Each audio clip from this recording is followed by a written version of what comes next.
Shalom Bapak Ibu Saudara yang dikasihi oleh Tuhan. Apa kabar semuanya? Saya berharap kita semua dalam keadaan yang diberkati oleh Tuhan dan menikmati pemeliharaan Allah yang sempurna. Bapak Ibu Saudara yang dikasihi oleh Tuhan, dalam perjalanan hidup kita, kadangkala kita bingung untuk menemukan tuntunan Tuhan dalam hidup kita. Akan tetapi sesungguhnya Tuhan selalu campur tangan, turut serta di dalam setiap langkah kehidupan kita. Saya teringat kisah seorang abdi Allah yang namanya Musa. Di dalam kitab Keluaran pasal 33 ayat yang ke-13 dan 14. Musa pernah berseru kepada Tuhan agar Tuhan menunjukkan penyertaannya, jalan-jalan Tuhan dalam hidup Musa ketika memimpin bangsa Israel. Saya bacakan untuk Bapak Ibu Saudara. Maka sekarang, jika aku kiranya mendapat kasih karunia di hadapanmu, beritahukanlah kiranya jalanmu kepadaku, sehingga aku mengenal engkau, supaya aku tetap mendapat kasih karunia di hadapanmu. Ingatlah bahwa bangsa ini umatmu. Lalu ia berfirman, aku sendiri hendak membimbing engkau dan memberikan ketentraman kepadamu. Bapak Ibu Saudara, Musa ketika mendapatkan panggilan Tuhan untuk memimpin bangsa Israel, awalnya Musa ragu karena dia merasa dia tidak pandai bicara. Dia tidak punya kompetensi untuk memimpin bangsa Israel yang banyak itu sebagai umat Allah. Apalagi dia tahu betapa tegar tengkuknya umat Tuhan bangsa Israel itu.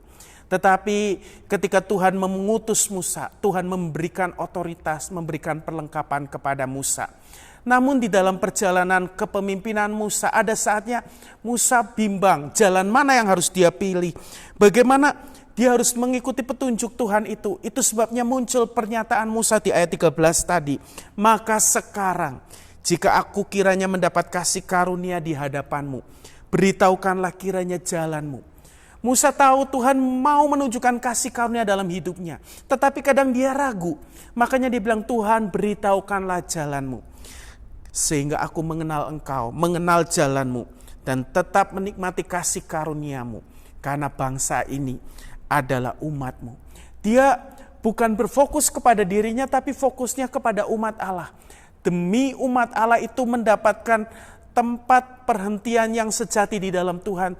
Dia selalu hatinya tertuju kepada umat Tuhan. Karena itu dia bilang, karena bangsa ini umatmu Tuhan, beri petunjukmu supaya tidak salah di dalam meniti jalan-jalan yang harus dilalui. Lalu Tuhan memberikan peneguhan kepada Musa. Dia berkata, aku sendiri hendak membimbing engkau dan memberi ketentraman kepadamu. Salah satu tanda bahwa kita ada di dalam jalan Tuhan ketika kita menikmati ketentraman di dalam kehidupan kita. Jadi Bapak Ibu Saudara, jangan takut sekalipun menghadapi situasi yang sulit, masa-masa yang cukup berat di tengah pandemi COVID-19 ini. Tetapi yakinlah, ada Tuhan yang menuntun menyertai kita dan memberi ketentraman kepada saudara dan saya. Kiranya Tuhan menolong kita untuk tetap ada di jalan-jalan Tuhan.